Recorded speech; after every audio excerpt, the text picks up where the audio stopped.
Hey guys, Kevin here to bring you a brand new video where today we're going to be doing day 17 of Failed Film February, and the film that we're going to be talking about today is called The Bye Bye Man. And I gotta be honest guys, I don't really remember a ton about this film because I was super tired when I went to watch this, and there's just so much of it that I just forgot, and I think that's also partly because the movie is so bad though. So yeah, I was like nodding off, like on and off throughout the movie because of how tired I was, and it was like super late, but I was like, still gotta watch a movie, still gotta do this series. So yeah, I watched this, The Bye Bye Man. Yeah, so this movie is pretty bad. I mean, the characters are extremely boring and impossible to get invested in, and they're very stupid, and there's just like nothing interesting about these characters, I'll say. And this concept, like, on paper sounds kind of cool. Like, think about like the idea of not being able to say this person's name, and if you do say their name, the Bye Bye Man, then you get like hunted down by them and essentially killed eventually, and you have to like try not to say their name to other people so that they don't get killed. So it's like this whole thing of like trying not to say it.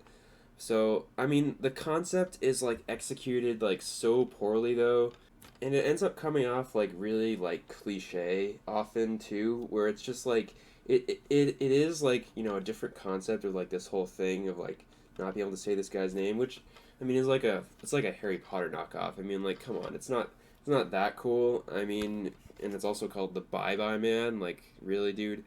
But essentially, this is like a haunted house cliche story. Like, it's so cliche often because they're essentially just these people in this house who move into this place and, they start like seeing and hearing weird things and, they eventually find out the history behind the Bye Bye Man, which I guess there is like a tiny, tiny bit of intrigue there with like, discovering who the Bye Bye Man is and finding out all this history of who these people were, how they got killed, how this whole thing works, I guess.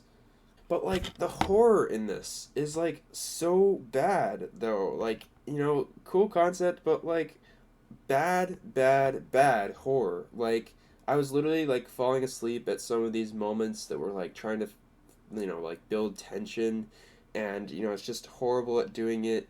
It has like a score to it, but it just does nothing to like build the intensity of this thing they're trying to get away from. And this Bye Bye Man, dude, he's just like a guy in a coat, man. Like he's a guy in a coat with like a slightly like messed up face. Like there's nothing like special about this guy. I mean, he doesn't look unique at all. Like the design is so terrible.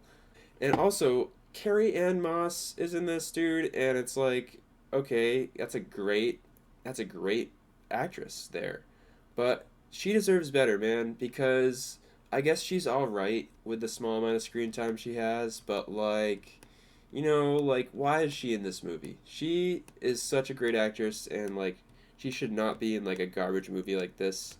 But she's essentially like this like police interrogator, who like interrogates these kids, trying to figure out what's going on. And that's there's nothing that interesting about that character, anyways. And with this whole like ending too, it ends in such a way that's just it really doesn't like hit the mark, even though it's like it's trying to like go for something different with its ending, where it's like less conventional, I guess. But it just doesn't feel right.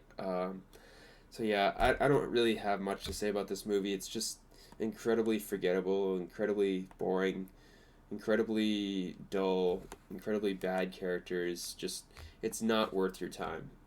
So yeah, I'm going to give this movie a 3.8 out of 10. Hope you guys have enjoyed this video, and I'll see you guys in the next one.